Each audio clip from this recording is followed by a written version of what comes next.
नमस्कार, मैं तेंजिन पेल्जोर आप सभी का तिब्बत टीवी के साप्ताहिक हिंदी प्रसारण में स्वागत करता हूं।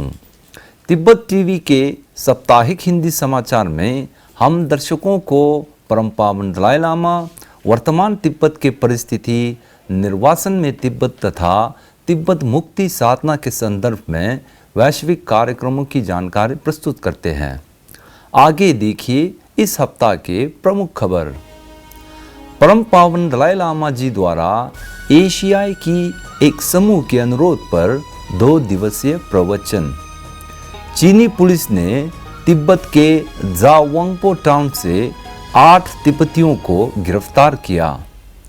सिक्योंग पेम्पा त्सरिंग का तिब्बती स्कूलों की निरीक्षण के लिए आधिकारिक यात्रा। तिब्बत मुद्दे के प्रति जागरूकता बढ़ाने के लिए आधिकारिक हिंदी वेबसाइट का पुनर्गठन।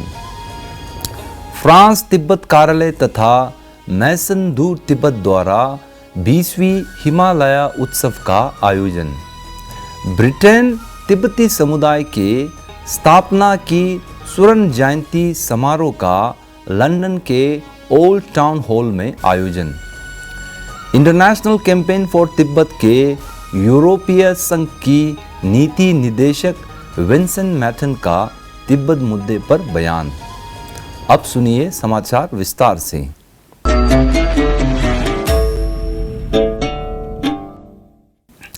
इसी 8 से 9 सितंबर को परम पावन दलाई लामा जी ने एशियाई समूह के अनुरोध पर धर्मशाला स्थित अपने आवास से वीडियो लिंक के माध्यम से आचार्य चंद्र कीर्ति द्वारा विरचित मध्यम का अवतार तथा उसकी स्ववृत्ति पर 2 दिवसीय प्रवचन दिया था। इस अवसर पर श्रीमती नावीनी ने परम पावन दलाई लामा जी का स्वागत किया तथा Singapore, Thailand, Malaysia, Indonesia, Vietnam एवं हांगकांग की एशियाई बौद्ध समूह की ओर से उन्हें आभार प्रकट की। अपने संबोधन में परम पावन दलाई लामा जी ने कहा कि बुद्ध शाक्यमुनि ने 2500 वर्ष पूर्व धर्म चक्र का प्रवर्तन किया था। उसी प्रकार भगवान बुद्ध ने अपने अनुयायियों को उनके शिक्षा को केवल आस्था या विश्वास में न लेते हुए जांच करने की सलाह दिया, जैसे कि एक सुनार सोने को काटकर, जलाकर और रगड़कर उसकी परीक्षण करते हैं।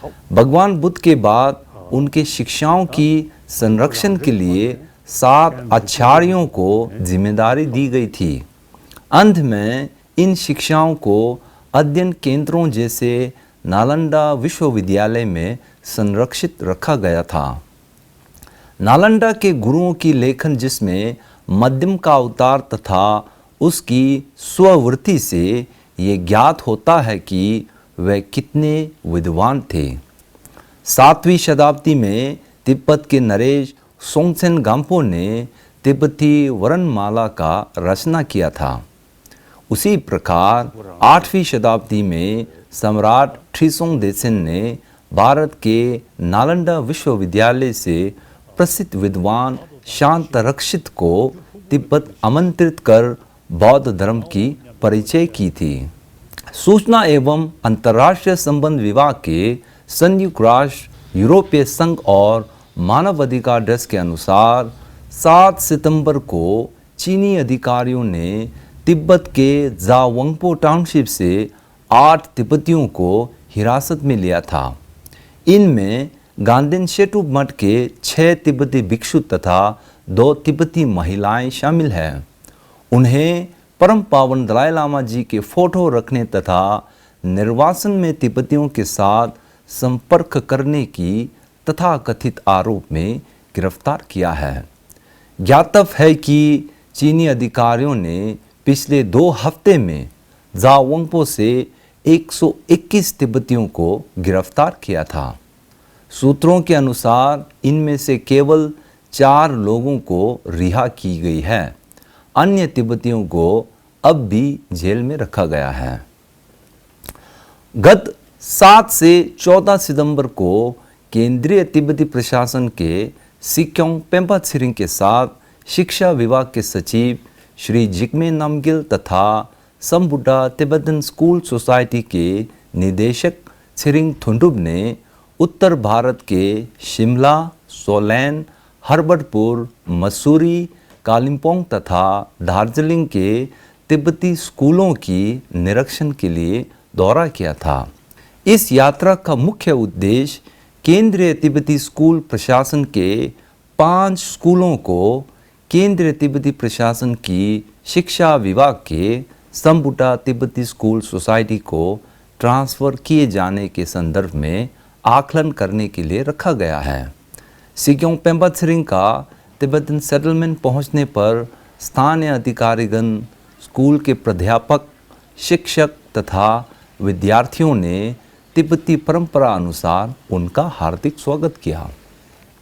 अपने दूसरे दिन के यात्रा के दौरान सिक्योंग पेम्पा छिरिंग ने तिब्बती बौद्ध परंपरा के बौन धर्म के आध्यात्मिक गुरु 34वें क्याब्चे मिनरिन ट्रिजिन का आशीर्वाद प्राप्त किया था। हमारे सभी दर्शकों तथा पाठकों के लिए एक खुशी की खबर यह है कि केंद्रीय तिब्बती प्रशासन के सूचना एवं अंतर्राष्ट्रीय संबंध विभाग ने भारतीय जनमानस में तिब्बत मुद्दे के प्रति अधिक जागरूकता और प्रचार प्रसार हेतु आधिकारिक हिंदी वेबसाइट indiatibet.net का पुनर्गठन किया है। इसमें मुख्य रूप से परम पावन दलाई लामा जी के प्रवचन, वर्तमान तिब्बत के परिस्थिति, निर्वासन में तिब्बती प्रशासन के कार्यक्रमों तथा विश्वव्यापी तिब्बती आंदोलन के बारे में समाचार साझा किया जाएगा। इस वेबसाइट को सफल बनाने में नई दिल्ली स्थित भारत तिब्बत समन्वय केंद्र और तिब्बतन कंप्यूटर रिसोर्स सेंटर का बहुत बड़ा योगदान रहा है। हमारे सभी दर्शकों इस वेबसाइट की प्रचार और तिब्बती आंदोलन को अधिक मजबूत तथा सक्रिय बनाने के लिए ज़्यादा से ज़्यादा लोग हिस्सा लें। फ्रांस तिब्बत कार्यालय तथा मैसन दू तिब्बत ने 2 दिवसीय 20वीं हिमालय उत्सव का राजधानी पेरिस में आयोजित किया था। इस उत्सव को पेरिस के महापौर एमेन्युअल पियरी तथा सांसद एलिजाबेथ टॉट द्वारा उद्घाटन किया गया था। अपने उद्घाटन भाषण में महापौर एमेन्युअल ने तिब्बत मुद्दे के प्रति लगातार समर्थन देने की आश्वस्त किया है। एक पर्यावरण कार्यकर्ता के तौर पर उन्होंने कहा कि तिब्बती पठार एक बहुत ही महत्वपूर्ण पर्यावरणीय विरासत है। इस उत्सव के समापन भाषण में प्रतिनिधि टाशी फुनसोक ने वर्तमान तिब्बत की चिंताजनक परिस्थिति पर ध्यान केंद्रित करते हुए हाल ही में चीनी अधिकारियों ने तिब्बत के जावोंगपो टाउन से 120 से अधिक तिब्बतियों को परम पावन दलाई लामा जी के फ़ोटो रखने के लिए गिरफ्तार किया है। उन्होंने कहा कि जब तक तिब्बत समस्या का समाधान नहीं होता तथा तिब्बती लोगों की साहस जीवित है, तब तक चीन को हमेशा कोई न कोई समस्या से सामना करना पड़ेगा। गत 4 सितंबर 2021 को ब्रिटेन तिब्बती समुदाय ने अपने संगठन की स्थापना के स्वर्ण जयंती समारोह का लंदन के ओल्ड टाउन हॉल में आयोजन किया था। इस समारोह को यादगार बनाने के लिए अनेक गणमान्य लोगों, जिनमें ब्रिटेन तिब्बत कार्यालय के प्रतिनिधि सोनम छिरिंग फ्रासी, पूर्वकालीन केल्संग यंगी तकला, तिब्बत समर्थक John Billington, Zara Fleming, free Tibet international Tibet network एवं स्टूडेंट फॉर फ्री तिब्बत के स्टाफ ने भाग लिया। ब्रिटेन तिब्बती समुदाय के अध्यक्ष पेमा योको ने लंदन में बड़े होने के अनुभव साझा करते हुए इस संगठन को मजबूत बनाने में योगदान देने वाले तिब्बतियों तथा तिब्बती मित्रों को आभार प्रकट किया। ज्ञात है कि ब्रिटेन तिब्बती समुदाय का आधिकारिक रूप से सन 1971 में यूनाइटेड किंगडम में रहने वाले कुछ तिब्बतियों द्वारा स्थापित किया गया है। गत 7 से 8 सितंबर 2021 को ब्रसल्स में अल्पसंख्यक मुद्दे पर तीसरा संयुक्त राष्ट्र के एशियाई प्रशांत फोरम का ऑनलाइन के द्वारा आयोजित किया था।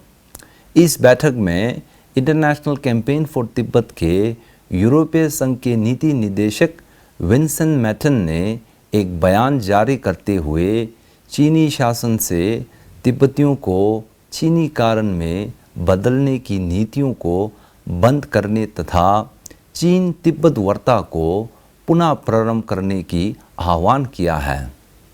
साथ ही उन्होंने चीनी शासन से परम पावन दलाई लामा जी तथा तिब्बती आध्यात्मिक गुरुओं की पुनर्जन्म एवं उत्तराधिकारी के मामले में हस्तक्षेप नहीं करने की आह्वान किया है।